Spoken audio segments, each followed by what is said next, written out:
ওনারাও বাইট করুন। হ্যাঁ, সমাজ থেকে আমরা একটা নেশামুক্ত জায়গায় নিয়ে আসতে পারি, যাতে একটা সুস্থ সমাজ গড়া, সুস্থ সমাজ সুস্থভাবে থাকবে এবং সুস্থ পরিবার থাকবে, ভালো থাকবে। এটা আমাদের একটা অ্যাওয়ারনেস সারা শিলিগুড়িতে চলছে, সাথে আমাদের আবিরি আছে, হ্যাঁ, এরাও করতেছে। আমরা চাই যত সংস্থা আছেন আপনারা এটা করুন, নিশ্চয়ই নেশামুক্ত সমাজ একটা আমাদের সুন্দরভাবে শিলিগুড়িতে তৈরি হবে। আপনাদের সংস্থার পক্ষে কি বলুন?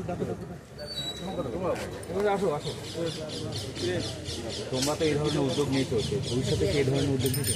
একদম অবশ্যই।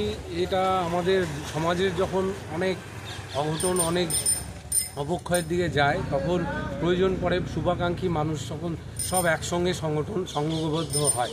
তো আমরা আজকে আমাদের উদ্যোগ যে সামাজিক সংগঠন, এই সংগঠনের পক্ষ থেকে আমরা আজকে কারিমুল স্যারকে পেয়েছি, কাবিরিদিরকে পেয়েছি, আরও সমাজের শিক্ষাবিদ এবং চিকিৎসক, এরকম ধরনের বিভিন্ন সমাজের বিভিন্ন অংশের মানুষরা একত্রিত হয়ে পায়ে পা মিলিয়ে আজকে বিভিন্ন জায়গায় আমরা একটা মেসেজ দিতে চাই যে এই যে নেশামুক্ত সমাজ, এই সমাজের প্রথমে একটু আগে যেটা বললাম যে সমাজের 3 রকম।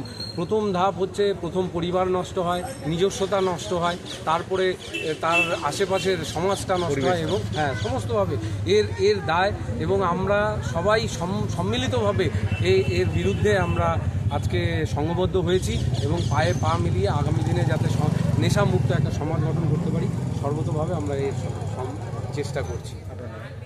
আমার নাম দীপঙ্কর পাল। চলো।